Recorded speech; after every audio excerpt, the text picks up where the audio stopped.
For the first time in more than 2 years, we now have the list of those people registered as members of Jubilee Party and as held by the ORPP. And it is good for the members of Jubilee to know that our register has a total of 7,110,525 members who are on the list or on the register of ORPP ambao ni wa Jubilee.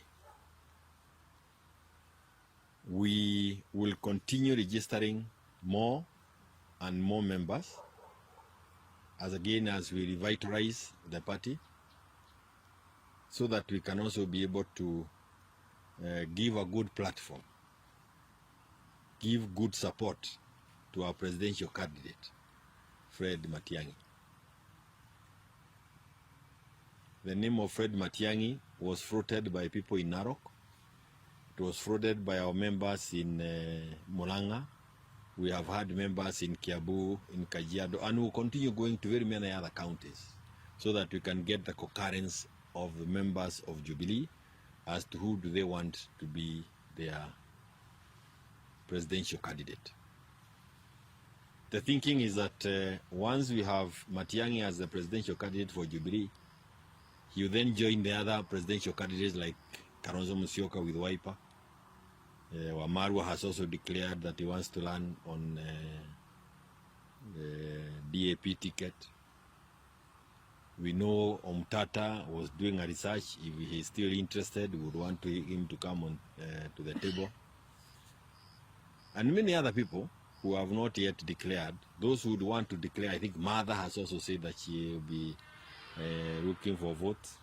So that all these people sit around one table.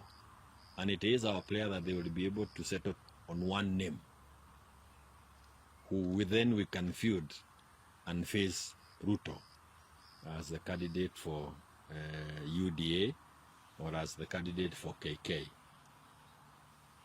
And for that reason, it is important to say, why are members favoring Matiang'i? Matiang'i has been serving in Jubilee or under Jubilee government for the last 10 years. Many of the projects that we have ongoing across the country, many of which are stored already. Some have some little progress that we can see. Others have been forgotten, totally unknown by those in the government this time. Programs like Edu Afya, free education, NHIF, Huduma number, dams that were being done, roads that were being done. We were targeting to do 10,000 kilometers of road. We didn't achieve all of it. Electrification, connectivity, all these things. Vision 2030, including how we were implementing the housing issue,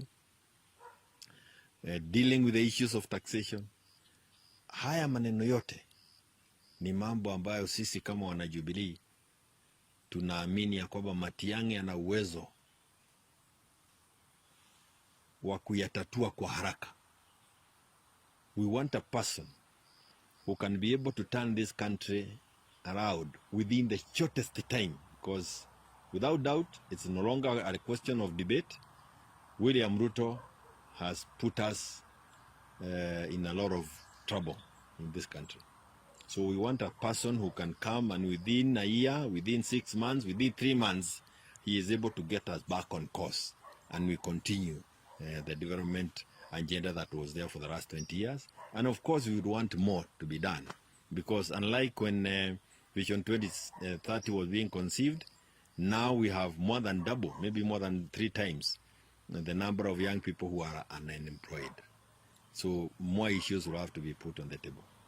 It's our desire that all those people who have expressed their ambition to look for presidential votes, that they will coalesce around one candidate whom we can then all of us say, hapa ndio tunaweka kura zetu sote kama Wakenya wale wamechoka na Ruto na serikali yake, alafu waende nyumbani, kwa sababu kama ataenda nyumbani lazima sisi wote tuweke kura zetu pamoja, ni ili tuhakikisha kwamba hata yeye mwenyewe akiwa ndio atachaguliwa kama chairman wa IEBC, haijalishi Wakenya watakuwa wameamua.